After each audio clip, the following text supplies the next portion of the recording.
some of our landings were desperate adventures, we are now prepared to meet the inevitable counterattacks with power and with confidence.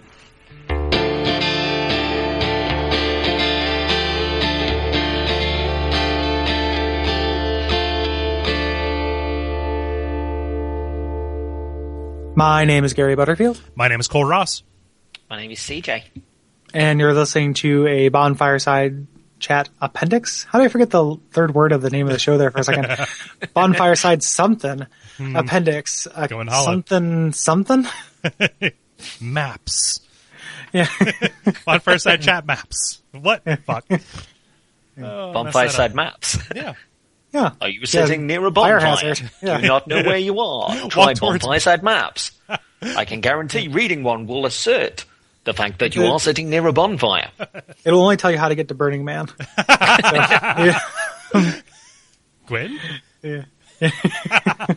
Wait a minute. Is Dark Souls 1 just a huge story about getting to Burning Man? Burning.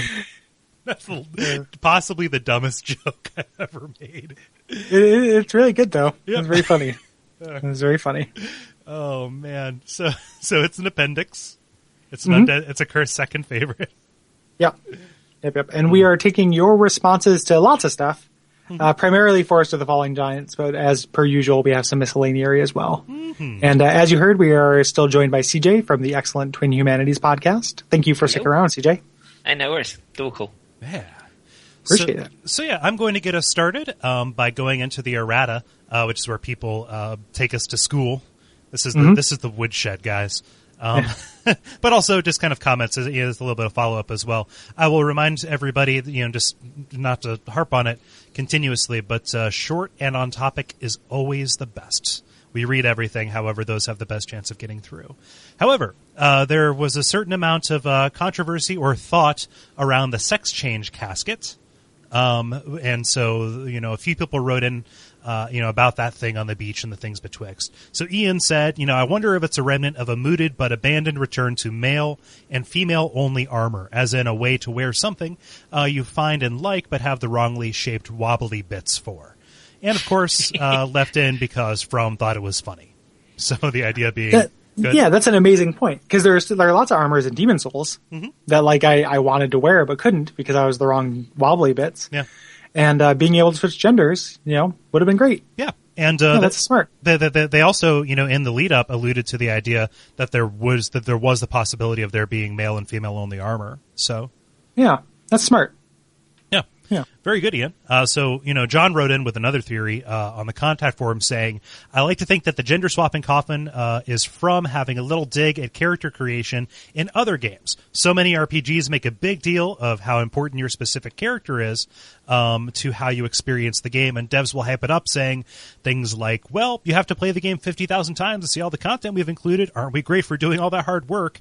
I imagine From's attitude is more like, what character you build and which model you pick at the beginning is so unimportant that we can literally swap your gender, and it might be hours before you even notice. That's what happened to Matt Lees in his first Dark Souls playthrough. He put up a video and he was like, I went into the coffin on the beach. It didn't do anything, so I wandered off, and he was in full armor. And I presume that if somebody's not looking that closely and hasn't got a face to notice or doesn't notice the change in walk, I don't know. It's quite a nice little punchline for later on. It was like, what? I'm a woman? That's why I so often don't wear clothes when I'm lounging around my house, because I don't know how often this could happen in real life. And if I'm not kind of doing constant visual surveillance, like I could walk through a doorway and have my genitals flippy flope like nothing, and I'd never know. You just go to the bathroom and well, shit, this doesn't work anymore. So that's why whenever possible, I like to keep my genitals in full sight. Yeah. So. Also, Sex Change Casket is the greatest unreleased Spinal Tap album ever. Is it metal? You can imagine them just lowering, they asked for a massive Sex Change Casket, but it's a little tiny one that lowers onto the stage. It's for children, isn't it? Same production designer who did Stonehenge. It's much more glam. Yeah, that's what I was gonna say. Is it glam? Sex Change Casket sounds like a T-Rex single, like more than anything. So. Yeah, so thank you everybody for your thoughts about Sex Change and caskets. Bears again says via comment. You mentioned that you believe the Emerald Herald is the missing firekeeper, but wouldn't that just be the woman you meet in the intro cutscene who basically points you to Drang Lake? Since she looks exactly like the other firekeepers, doesn't this seem more likely than the Emerald Herald being the missing firekeeper? Yes. Well, the things that made me think it is one, a character later explicitly says she's the firekeeper, who could not be trustworthy. That's totally possible. But two, and now I actually think a third thing is the missing firekeeper. I don't think that it's either of those things. In New Game Plus, you get invaded by a phantom of, what is her name? Anastasia, who drops the firekeeper's dingy set.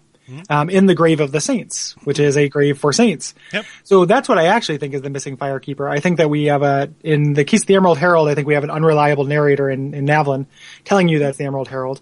And in case of it being the person from the intro, that just kind of rings false to me because it's not in the same, I mean, I guess it makes a sense, but just having this off game version of the fourth firekeeper just doesn't feel right to me. Yeah. You know?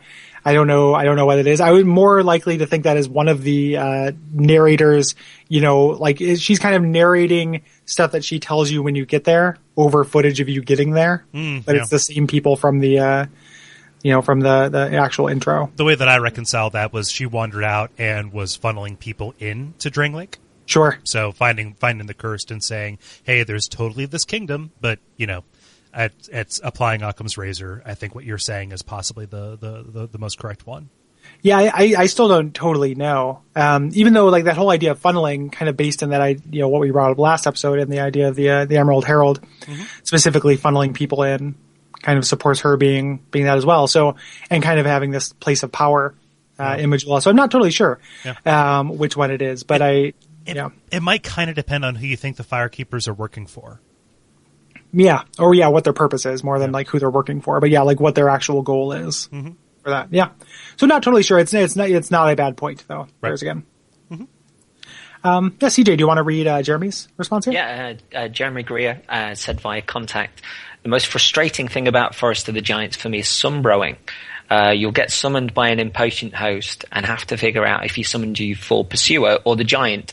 Just stay in one spot, you stupid host. I get revenge by killing them with the ballista if it turns out to be Pursuer. He's a sneaky monkey, that Jeremy Greer. Dick. Is he EC or not EC? I don't understand. When is an EC not an EC, Batman? Yeah. So Jeremy's a jerk, but we knew that. Yeah. Is the ballista the only time as a white phantom you can hurt your host? I feel like there's one other super trolly thing you can do, but I think it's one of the hexes, life patch. I think affects anything. So I think it affects affects allies as well. Okay. Life drain patch, which I never got, but because he has a boss soul item and I just never figured that quite out how to get it. But right. I think that's the case too. I think it's the other really troll thing you can do as a white phantom. Okay. Oh. Yeah. Have you guys stumbled across that ring that when you're an invader, it makes you look like a white phantom? No, I haven't. What's it called? I may have. It's I think it's the white ring. No. Super tricky though. What a tricky item that is. That's great. I found the one that makes you look human even if you're hollow. But yeah, that's great too. Yeah. This just for fashion souls because I hate the way Halloween looks in this game. Yeah, it just fills me with despair. Yeah. Yep. Steve says via contact, after scoffing at the ability to travel to any bonfire I had lit, I entered the Forest of Fallen Giants and began my slow descent into insanity. Stubbornly, I refused to use a human effigy to restore my max HP, so I was often being killed in 2 hits by the last giant. The boss wasn't too difficult by Souls series standards, but my low maximum HP made the fight extremely difficult. I eventually used a human effigy and beat the boss in the next try. I muttered profanity to myself as I turned the game off and prepared for a restless night's sleep. Mm-hmm. So the idea that people attach shame to various things, whether it's, I don't want to summon somebody because because it's my honor, damn it. They don't want to, return to human because it's my honor, damn it. And so, I just love the idea of, again, being stripped of those notions. Well, it's also, I think that people associate human effigies with a kind of too good to use syndrome. Oh, yeah. As well, like, oh, these are going to be too rare. I just need to save them for where I really need them. Do I really need them? But much like humanities, they only really seem rare on your first playthrough. Right. Like the first playthrough, I was always kind of hurting for human effigies. Now I generally have a stock of about 20 of them, like at any given time. Like once you know where they're at and you're a little better at the game, you'll always have them when you need them. And they actually use that, the optional boss, that requires a human effigy for every run at them. If they were that rare, they couldn't do that. Right. So, yeah. I was like that with, even with Estes. Sort of early on in the game, I just didn't touch it. I was just cracking through. Me too. Even the life gems. Yeah, one of them is a limited resource and the other one isn't. You know, but I would do the same thing. Like, I should save my Estus. Like, no, not really. Like, use your Estus first and then use your life gems because you may just get to the bonfire without having to use your life gems. But I was ignoring Estus to the point as almost that it was like the life gems, where it's. I don't know. It was just this sort of sacred thing that, I've only got one of them now. I'll leave that alone. Well, the Yahtzee Zero Punctuation for Dark Souls 2 mentions that, like, Dark Souls 2 for every, they give with one hand and take with the other. So, like, yes, you have these life gems and they're unlimited, but to make up for that, you only get one Estus.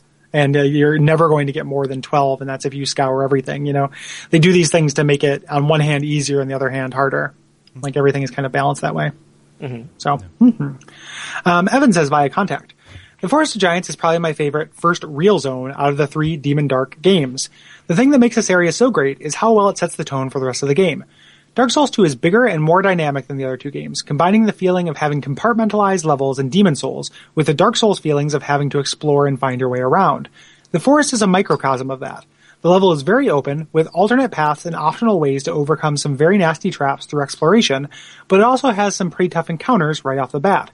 I could just about gush about every encounter in the forest, but the High Night in the clearing stands out, because it taught me the same lessons as the first boar in Dark Souls about crowd management, situational awareness, and the dangers of reliance on blocking. But it did it right at the start of the game. After that, I sat back, blew a sigh of relief, and thought, okay, this game is amazing. That is the first point, though, where this that first real burst of adrenaline, where it's like, am I in too deep here? Where you're trying to figure out his different moves, and there was a point in the battle for me more than a few times where I was on the ropes, and then there was that damn archer. Which I hadn't even gotten near yet, and so there was another one of those Benny Hill moments of just trying to run around a tree, especially when I was running out of life gems as well. It was like shing all the time. It was like a. So here's a question about the Hide Knight. I've never died to it. If you aggro him, does he stay aggroed? So if you make the mistake of of waking him up, and you die, does he reset to being non-aggressive, or is he just always okay? Good. Yeah. CJ, do you want to read Lachlan? Yeah, Lachlan by context says, I played the crap out of Dark Souls 1, but never got into PvP. As I was running through Forest of the Fallen Giants for the first time, it occurred to me there were probably a lot of Dark Souls noobs who had never been invaded before, and that I might actually have a chance. This is like the Soul Level 1 thing of the original game, where it's like, right, I've played this game before, and I'm really tough now, so I'm going to hurt you. Anyway, Lachlan continues. Both of my victims from the first set of cracked red eye orbs actually ran away from me, with one running into a group of hollows and getting killed, and the other actually cowering in a corner, facing the wall, hoping I wouldn't recognize him. It felt great. I was a Dark Souls pro and had successfully terrorized new people. Welcome to Dark Souls, I mockingly said to the second one's corpse. That's when you know there's an issue, but you're going to save money on therapy because you can speak to the dead. Lachlan continues again.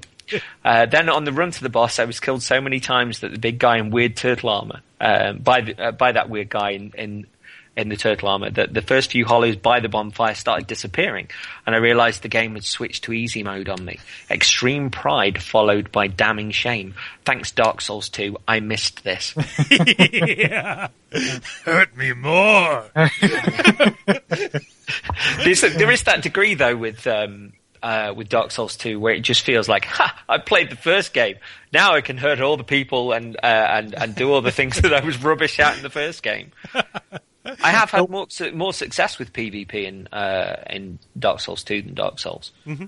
Yeah, me too. My record's a little bit better. Other than my dedicated, for this point in the game, when I got dedicated for PvP for Dark Souls 1, my record was pretty good.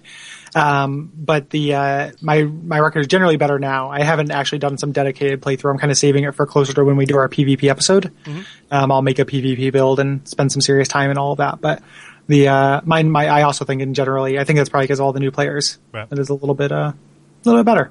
And my favorite one thus far was when I was in Hunter's Copse, and I'd found an area that I'd not gotten near before, which is the run up to kind of the pinwheel type boss, mm-hmm. where it's mm-hmm. the really sort of small mountain pathways, and somebody invaded and started running towards me who was basically bulky as anything, heavy as anything, and was carrying what looked like an ironing board with a handle on it. I hit them twice and they fell off a cliff. And it was just this wondrous comedy that sort of this essential god with a sword the size of the world comes running at me and then falls over. Yeah, all of my PvP so far has been on the bridge outside of Iron Keep, just voluntary. Oh, there's a sign. I'll use that. Mm-hmm. Throw Dragon Bro a chance, right? Yep. Yeah. So let's see here. Henry, via context, says the giants themselves are the most interesting part of the forest for me, though I have to admit I was disappointed at how short they were. When the game talked of them coming from across the sea, I imagined them emerging from the water, Godzilla style. The last giant was also one of the bosses in the series I felt sorry for. His soul description, if I remember right, says something on the lines of he just wanted to go to sleep, but his soul was too powerful for him to do so. One of the fan theories I've encountered was that the giants came from Lordran, or what was Lordran, and perhaps Vendrick stole the Lord Vessel from there or something. Mm-hmm. However, this clashes with another fan theory that Drangleic is where Lordran once was. You might talk about this in the show eventually, but I was wondering what you guys feel on the issue. I personally favor the former theory. It's probably a bit much to get into now. Specifically, mm-hmm. I myself don't feel that I have enough information, although I too favor the former, just cause. Yeah, it comes into that thing I mentioned in the last episode about contradictory evidence. Yep. There's a real kind of smoking gun for me that leads to the first theory, and then lots of smaller smoking knives and smoking needles and stuff that lead to the second. Smoking slingshots. Yeah, there are arguments to both, and the only way that I can justify them both being true is space is spacey-wacy and time is timey-wimey, and I don't want to do that. So right. I'm hoping that I make some kind of connection, or someone makes some kind of connection between now and then that kind of puts a pin in it. But right now I think I also kind of favor the former theory. It also just sounds cooler to me. Yeah. I don't know, there's part of it that's just the rule of, what the evidence supports and then also what is more satisfying to you. Mm-hmm. And that's a more satisfying narrative to me. Right. So there's part of it that's that, but it's also, I think that there's a good argument to be made as well. Right. Yeah, that was my first impression, like you're saying, from when Melentia first mentions the giants coming across the sea, and especially there's a distinct lack of anybody back in Anor Londo.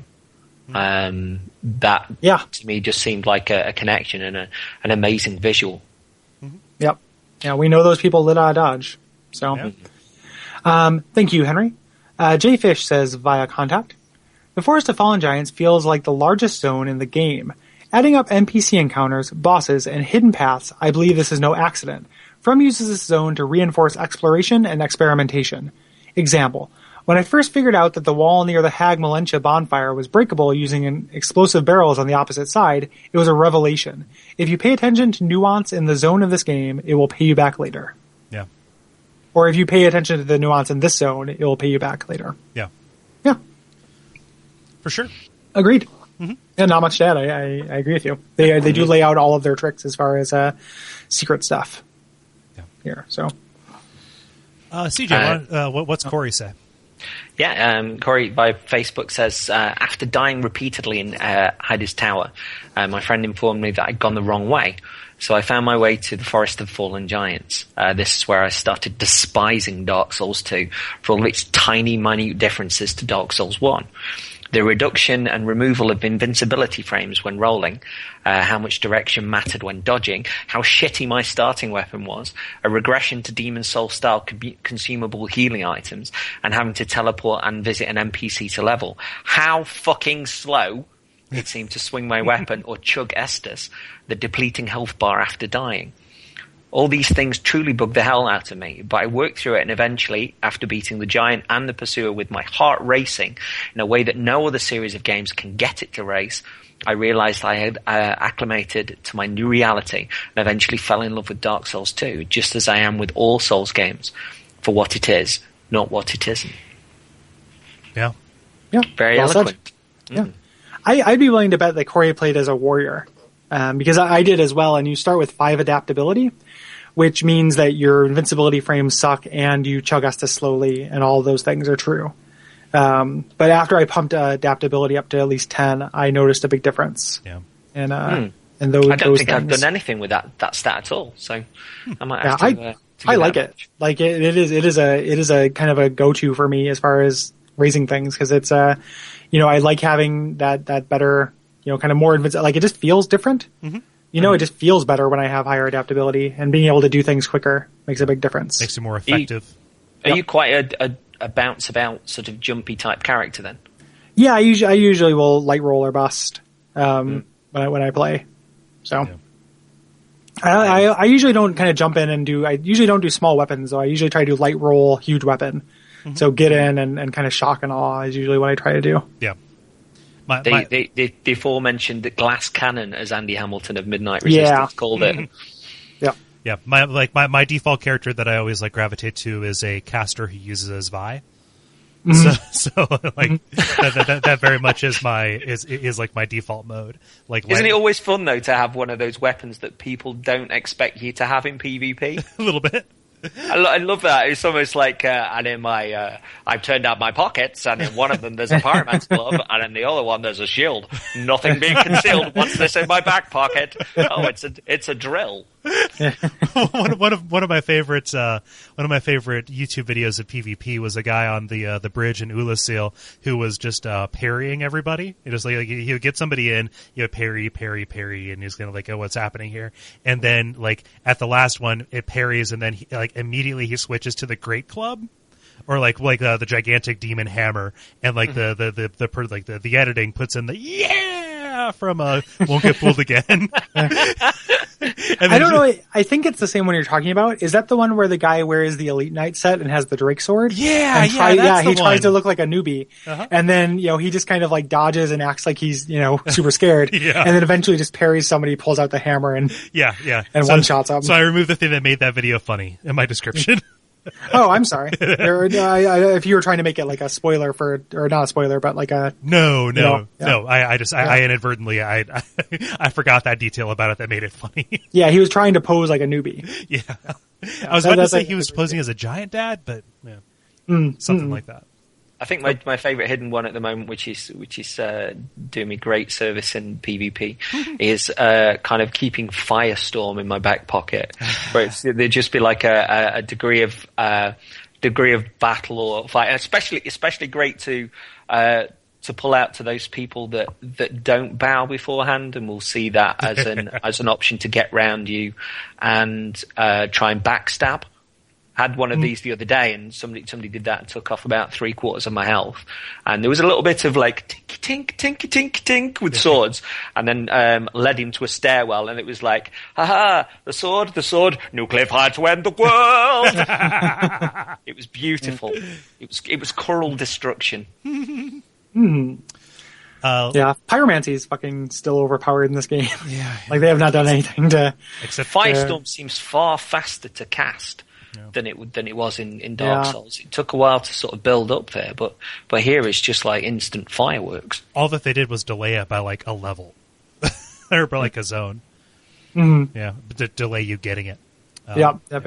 So Alex says via contact, the Last Giant is a great introductory boss that follows a few basic patterns and, quote, changes forms halfway through.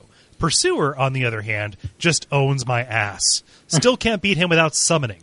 Notable deaths? Feeling pleased with myself that I managed to dodge the ballista trap and then getting absolutely mopped by two-hander swinging hollows before I even finished IRL fist pumping. I just love that. Like, dodge. Yes! Fist pump. No.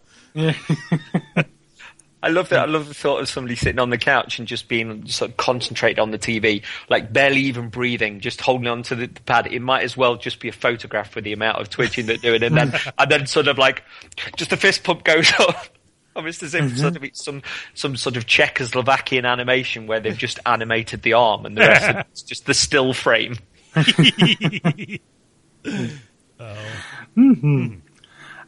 JR says via contact, the Forest of Fallen Giants was a weird place for me. When I got there, a good 10 hours into the game, I had already been in areas far more interesting visually and mechanically, so the blurry greens and brown, coupled with the undead foot soldiers, just kind of left me bored. Of course, that's excluding the moment when a dude fully decked out in an intimidating armor set, carrying a sack full of things to kill me, was dropped down from above by a giant eagle in the middle of a big empty platform. I died immediately. Sound like Cylon Santa. Better watch out. The Last Giant was also pretty awesome, if not the hardest of boss fights, a common occurrence in Dark Souls 2. Aesthetically very unique for a Dark Souls game, The Last Giant actually feels a great deal like the average Demon Souls boss. Not very difficult, but the cool art and sound design make it not even matter. Plus the part where he rips his own arm off and uses it as a weapon equals badass, or metal. I added that aside. All in all, I didn't truly appreciate the Forest of Giants itself until later in the game when you get the thing that lets you do the stuff with all the things. Won't say too much more, but what I will say is this. The lore! The lore! Indeed. Yeah, and I would encourage you to apply that thinking, like I said, to the boss fight as well. Like, a lot of the things in Dark Souls 2 that seem too easy or too simple on first blush are recontextualized. So I think that's an intentional thing that's kind of layered, building, just in the actual narrative and in the theming, like building on top of what came before, palimpsest. What's that band? Palimpsest.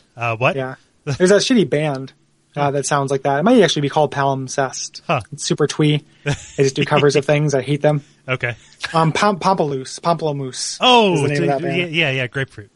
Yeah, those guys can suck my dick. That just sounded like they were trying to name their band by blowing bubbles with bubble gum. Yeah, Yeah, put that on a t-shirt, dude. PLSPL.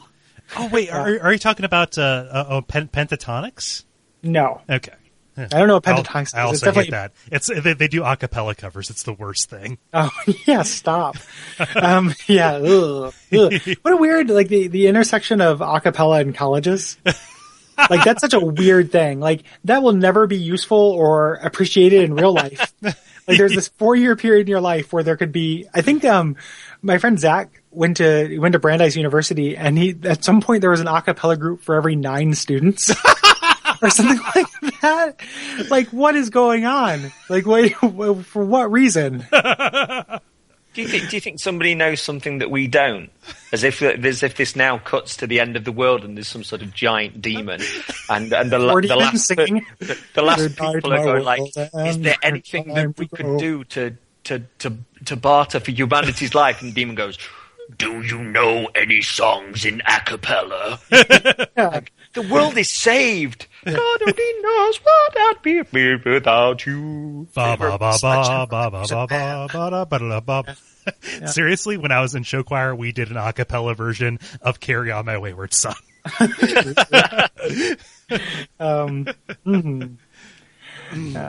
Yeah. Right here in River City. All right.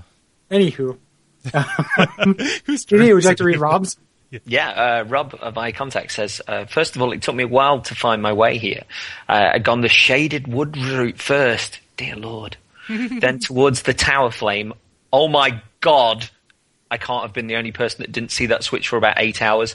Yep, I was humping walls, sort of trying to look for secret entrances. It's like, I appear to have pulled some bathroom cord before eventually stumbling in the correct direction.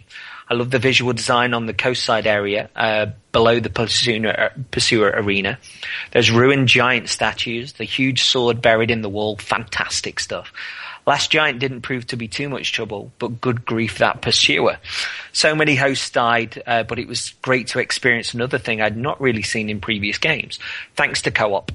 The sharing of tricks, i.e. the ballista, and then spreading that knowledge to as many players as possible. Super satisfying. Thankfully, I'm still yet to have been hit by a carelessly timed ballista shot. I love the Pursuer's smoking red eyes. Saucy. They're the same as when you equip the red eye ring. Oh. Interesting. Does this mean Pursuer is the complete opposite of stealthy, and that he likes his targets to know when he's coming for them? Interesting. I've never used that red eye ring. Oh. I never noticed that. That's fascinating. Makes good sense. I mean, part of his shtick seems to be intimidating you, so yeah. He might not care if you see him coming. Yeah, that's interesting. I did not know that. Anders says via contact, I find this to be one of the most interesting areas in the game because of what it implies about the giants. In Dark Souls, they were primarily slaves and guards. Go was the only one with some autonomy, though even he is endlessly slaving away making carvings in Ulasil. One thing they all have in common is that their faces are hidden, from the gatekeepers and sentries in Sen's fortress to the cathedral guards in Anor Londo. And even long after the fall of Gwyn and the demise of Lordran, they are still standing solemnly at bay, serving their long-gone masters. Do they even have any free will?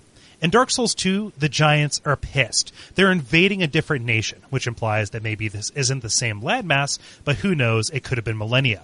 And they clearly have some autonomy, though none of them display any intelligence and seem to be incapable of speech, unlike Go or the blacksmith. But it's clear that they aren't slaves. More importantly, we finally see their faces. Big, giant, hulking holes into nothingness. When you first meet the last giant, it's a frightening sight. I initially thought it must have been long dead, withered and hollowed, but you actually encounter them later during the spoilers. You find out that no, this is just what they actually look like. Did Gwyn and the other lords subjugate the giants and outfit them in majestic armors that fully hide their faces and make them seem less frightening and human-like to the populace of Lordran? There's a contradiction here, since the skeletons in the Tomb of the Giants have humanoid skulls, but it says a lot about the relationship between the lords and the giants that even after their deaths, they are merely dumped into a hole to be forgotten, their spirits eternally tormented and bloodthirsty. In Drang Lake, they finally get their revenge. Yeah, lot to think about there. Yeah. Yeah, even though it does remind me of the Tomb of the Giants, which I totally forgot about in our trying to get straight what a giant is. Yeah.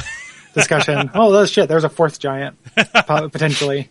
But I definitely made those connections that you never see the giants' faces in Dark Souls 1, and I don't. I think that that all that evidence contributes to one side of an argument that I like, that I'm not totally convinced by, but I do like. And those are all things I thought of as well. Right.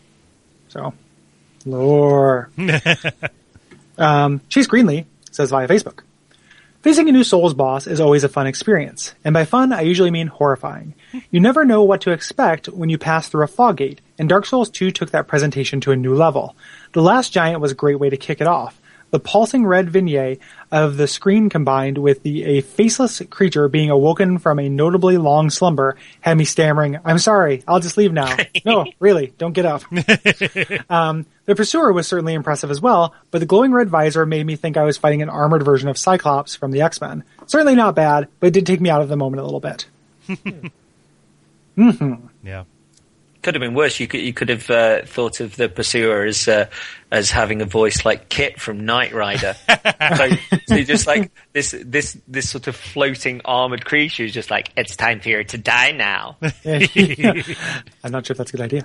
I'm going to float towards you like a ballerina and swing my sword. What is that thing about having robots that sound like they're on the Hollywood squares, like in the 70s? Like there's this whole we need to have our robots sound kind of like Uncle Arthur from Bewitched. Like Paul Lynde? Yeah, like why do robots have to sound like this? Like, oh, I'm sorry, honey. It looks like you've sinned. I'm gonna come after you.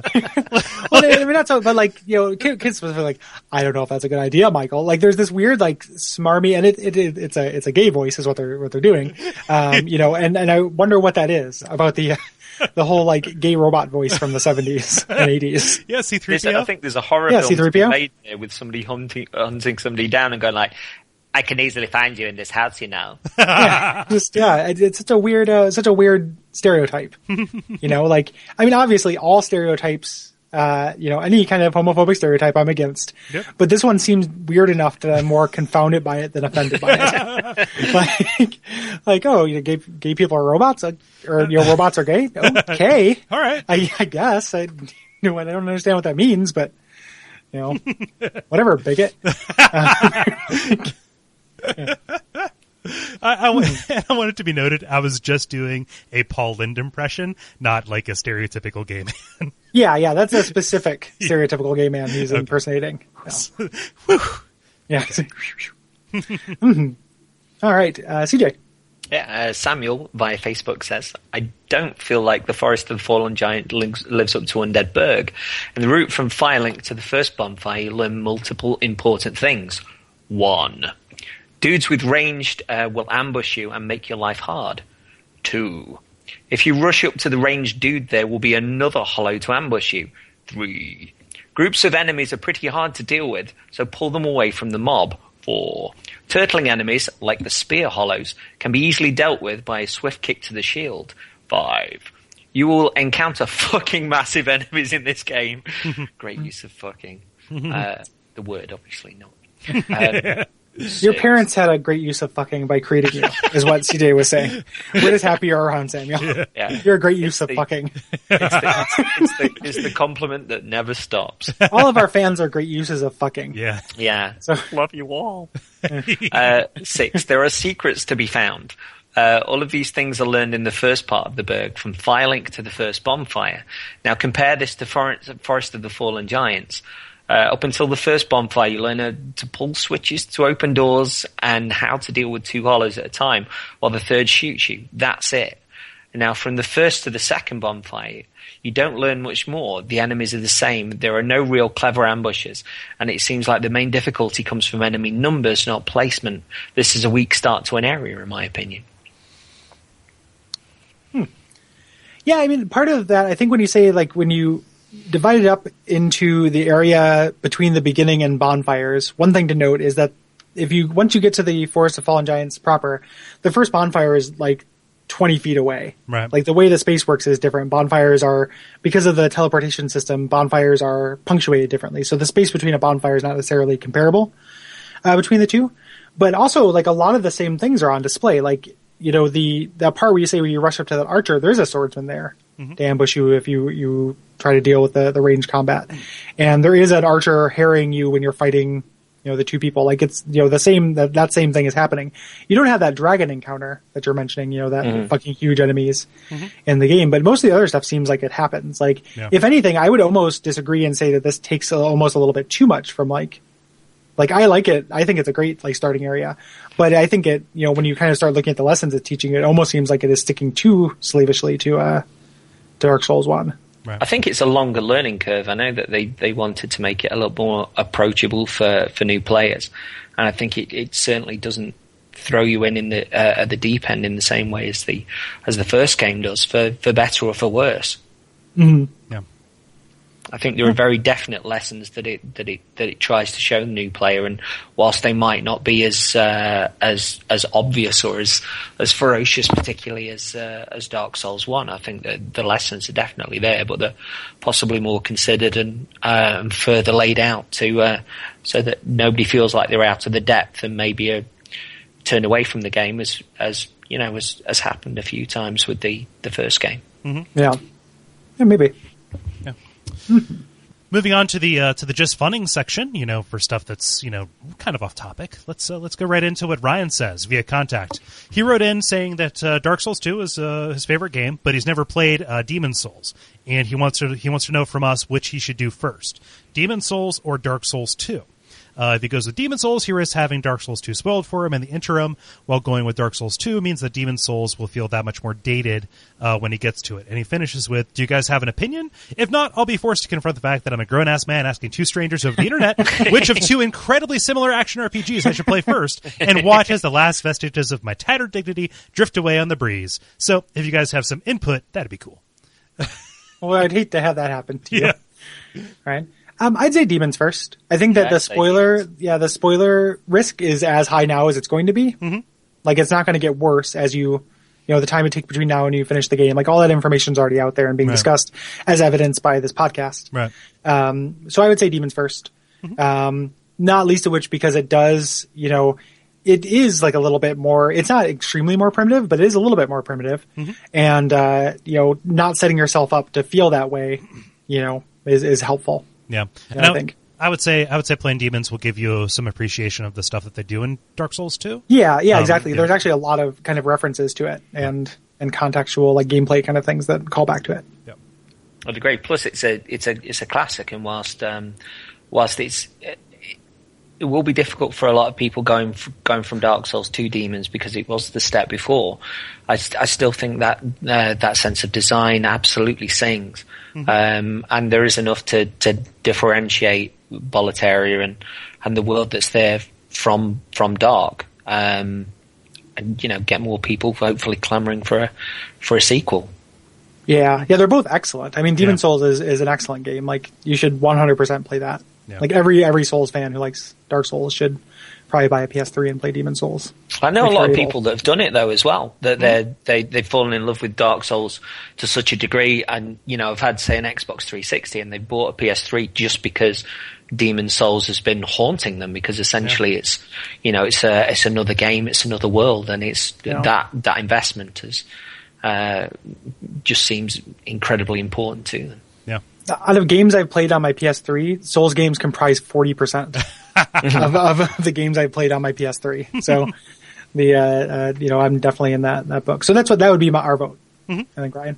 And finally, Josh Grimmer says via Facebook, it's not really about the Forest of the Fallen Giants, but every news article about Dark Souls 2 begins with a paragraph about how hard the game is. That reminds me of Dennis Leary describing a mean truck, which is a reference I don't understand. Dennis Leary does voiceover, and he appears in Ford truck commercials. Okay. Yeah. So it's in, like, it's tough as steel. When I picture him in No Cure for Cancer, it's like, you got yourself a seaside town to go there. It's like, nope, big fucking zombies, okay? God, I hate that every article, like the way that this game is packaged for somebody reading Joystick or for somebody reading on GameSpot or whatever, is like, everybody knows that Dark Souls is hard, okay? Big fucking Q. And it's like, just find a different way to write about this fucking thing, please. Yeah. The whole brutally difficult bullet point. Just if I had a go, it would get it. I agree. Yeah, I totally agree. It's just kind of boring at this point. It's the same way, like, growing up being a fan of They Might Be Giants. Like, every review was like, they're quirky. They're quirky. It's the silly band. They're silly. And it's like, well, say something else. I find the other side of it, though, for me, that I'm far from the greatest game player in the world, but the fact that it's not a preset difficulty that I'm either good enough to get past or not, that I can try different weapons, I can try leveling up, I can try new armor, I can try going somewhere else first. There's so many ways to approach a problem. And everybody does it differently. Which is what makes, the discussions and watching Let's Plays such fun, that I'd say, if anything, it gives you more scope to be yourself and find your own play style and basically make it as difficult or as easy as you want. So for me, I've found the opposite's true, and I'm not one of these uber skilled gamers, but I just find something really relaxing and compulsive about figuring a way around a problem. Yeah. Agreed there. Yeah. So, so thank you, everybody, for your responses. If you have things to say about Hyde's Tower of Flame or the Blue Cathedral, please get in touch with us through Duckfeed.tv /contact. or on the Facebook group, facebook.com/bonfireside chat. And until next time, CJ, where can people find you? People can find myself and my friend Paddy at twinhumanitiespodcast.tumblr.com. I'm on Twitter at CoffeeJesus with a Z in the middle, and the Twin Humanities Twitter is simply Twin Humanities. So please come visit us and listen to Twin Humanities too. Yeah, indeed. Thank you. Agreed there. We have plenty of shows on the network. You can go to Duckfeed.tv to see them. Additionally, if you'd like to support our podcasting efforts, you can go to duckfeed.tv/tipjar and use that link to the Amazon store, and we get a little kickback, and that goes a very long way towards helping cover the cost of getting this show to you, and it's very much appreciated. Yeah, and if you wanted to, we don't always say it, but if you wanted to follow us on Twitter, my Twitter handle is @GaryBuh, GaryBuh. And I am at Kole Ross. That is KoleRoss. It's spelled super weird, not super weird. One letter off. Yeah, I mean, it could be like a Q. Like that could be way weirder. Yep. Yeah, it's not like an alien pronunciation of it. It's pretty much the only other option. Yeah. The second way you think. Yeah. There are 9 other Coles in America, according to a website that I saw. But hunt them all down. Yes, to steal their power. No. So I see only one. I see people write in spelling it COLE, and I don't want them to get frustrated trying to find me, so I'm clarifying. Yeah, and every time you guys do that, it pisses Kole off. Doesn't piss. Okay, if I was still pissed off at the age of 26 of people misspelling my name, nope. I can roll with it. It's cool. I just want you to be happy, everybody. Yeah. You're all good uses of fucking. Yeah. It's a shame that's not an internet meme. Make it happen, people. There we go. Yeah. All right. Do we have anything else to say? We've been recording for a long time. Yes, we have. Nope. I feel pretty good. Thank you. Thanks again, CJ. Yeah, thanks, CJ. Thank you very much for having me again. It's a real pleasure. Yeah. It's great to be back. Thank you. Yeah. Pleasure to have you. Yeah. So until next time, seek misery, lest this land devour you whole. And also enjoy some deleted scenes. Umbasa. Hello. Hey, what's up? Not much. I aspirated some jerky, but I think I'll be okay. Yeah, I was eating some jerky just now, too. Jerky bros. Yeah, I don't mind having a little bit of jerky. Yeah. A jerky in the morn. Yeah, I went with store brand, which was a cost-saving measure. As opposed to hunting down your own elk and yes. Creating human jerky offshore. Yeah, a little bit. I still don't have a compass for it. I grab whatever's on sale, and some of it is it has a level of moistness that I'm comfortable with, which makes it a little bit easier to chew. Whereas the store brand is like shoe leather. Yeah, it depends. It depends. Like I as a low carb eater, I'm a jerky connoisseur. And the name brand is not always best. Right. For example, my favorite jerky to buy, both from like a cost perspective and a texture perspective, is the generic Target jerky. Oh. The red like packaged Target pantry jerky is pretty moist, which I like. Like it's not going to last. It doesn't need to last for a year. It's not just I'm going to eat it in a day. Right. You're not a frontiersman. Yeah, it's a jerky. Like I'm going to eat it really quick, so it doesn't. That extra moisture is not going to affect me. Mm-hmm. And it's just got the perfect level of moisture. Yeah. That shit's good. And then the time when I make it, because I've got this dehydrator, I occasionally make jerky.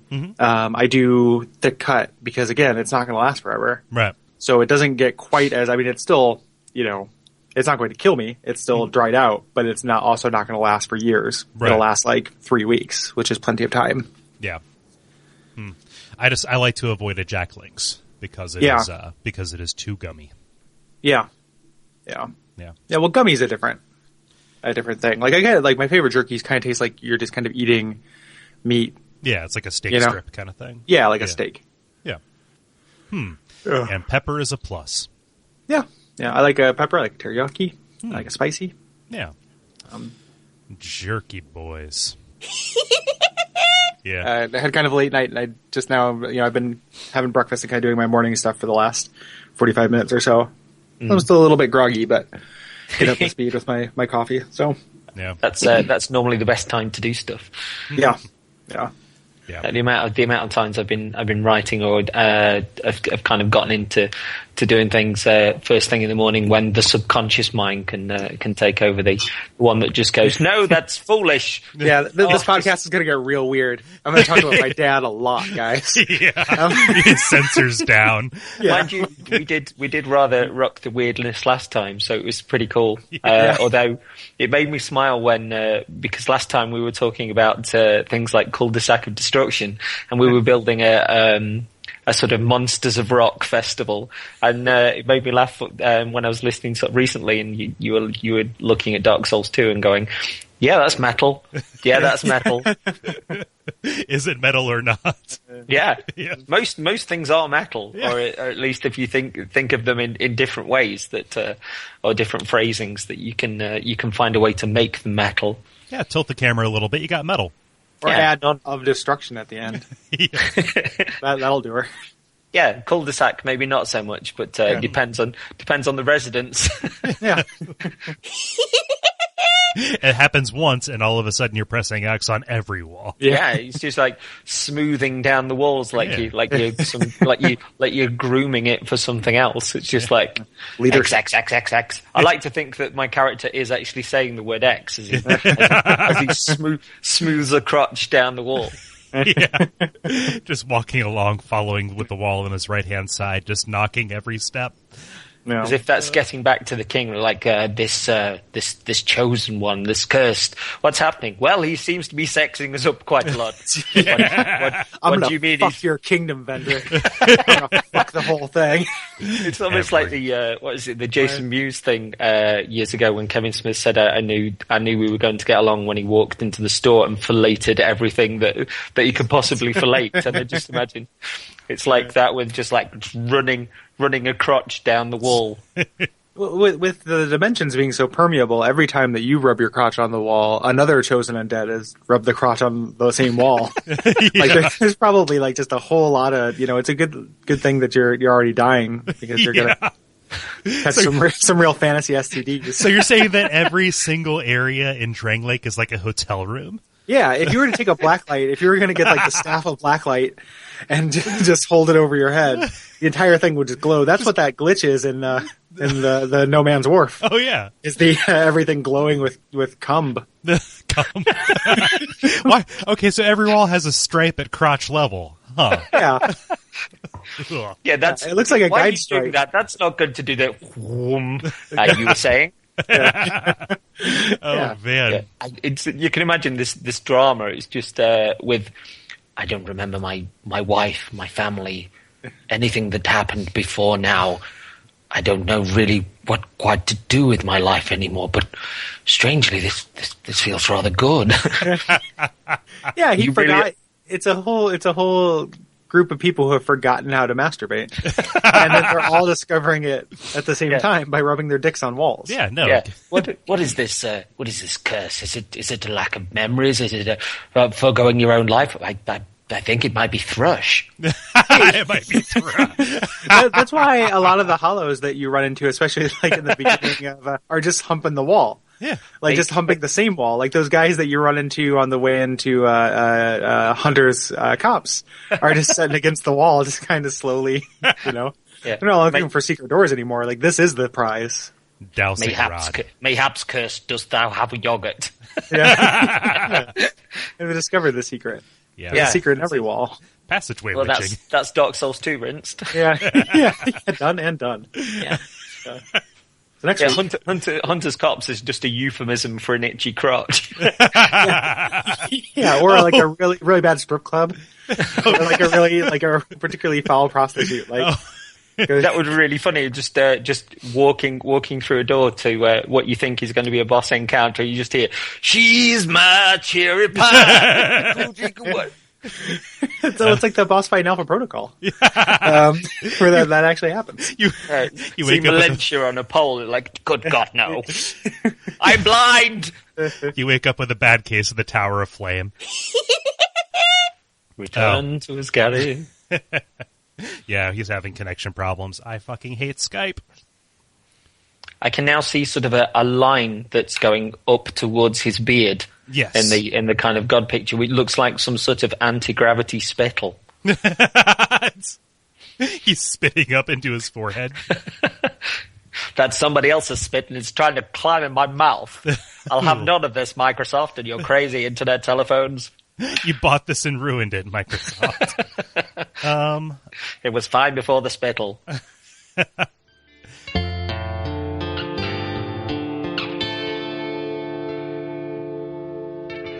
And we all pray that we will have far more soon